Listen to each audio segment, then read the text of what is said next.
नमस्कार बच्चों। कक्षा 6 के सभी विद्यार्थियों को मेरा नमस्कार। पाठ 1 का अध्याय किया, उसके प्रश्न उत्तर पूरे किए। उम्मीद है सभी बच्चे अपनी अपनी उत्तर पुस्तिका में कर चुके होंगे। आज हम अध्याय नंबर 2 परीक्षा का अध्ययन करेंगे। इस अध्याय के माध्यम से गुरु अपने शिष्यों की परीक्षा लेना चाहते हैं और परीक्षा के लिए गुरु जी ने शिष्यों से कुछ आग्रह किया।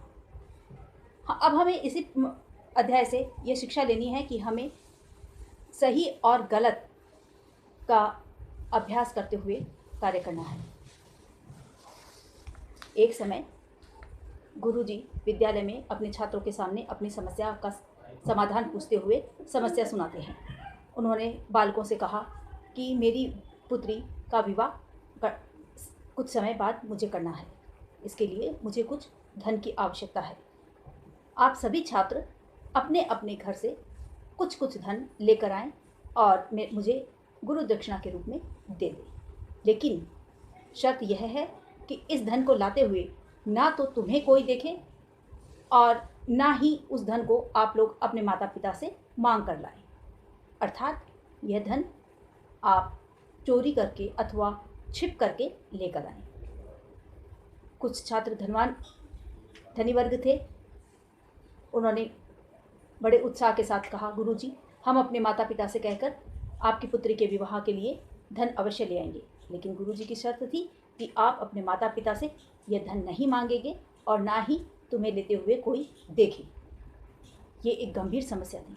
सभी छात्र विचार करने लगे, लेकिन विचार करते हुए सभी ने अपने अपने हिसाब से योजना बनाना आरंभ कर दिया। सभी छात्र अपने अपने अनुसार कुछ न कुछ धन, बर्तन, कपड़े इत्यादि लेकर आए। एक छात्र जो कि कुछ भी नहीं लेकर आया। छात्र वापस आए विद्यालय में। गुरुजी ने उनसे जो गुरु दक्षिणा मांगी थी उसके बारे में कहा।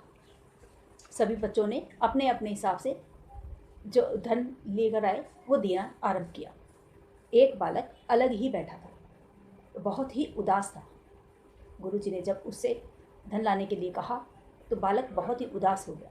गुरुजी ने उसकी उदासी का कारण पूछा।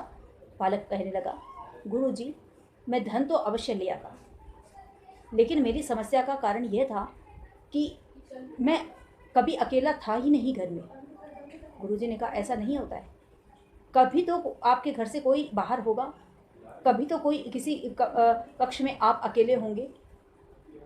माता के बाहर जाने पर, पिताजी के बाहर जाने पर, घर वालों के बाहर जाने पर आपको ऐसा मौका कभी नहीं मिला कि आप कुछ लेकर आ सके।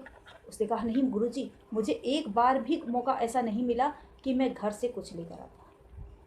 तब उसने अपनी पूरी बात बताई। गुरुजी, जब मैं धन उठा रहा था, लेकर आ रहा था, तो मैंने देखा कक्ष में कोई नहीं था।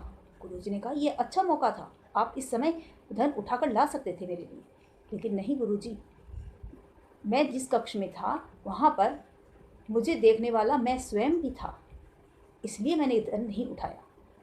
गुरुजी ने सभी बालकों को उस बालक की प्रशंसा करते हुए कहा, मैं आप लोगों की परीक्षा ले रहा था कि कौन मेरी बात को मान करके धन लेकर आता है। मुझे किसी प्रकार की, गुरुजी ने आगे देखी क्या कहा, मुझे किसी प्रकार की धन की आवश्यकता नहीं थी।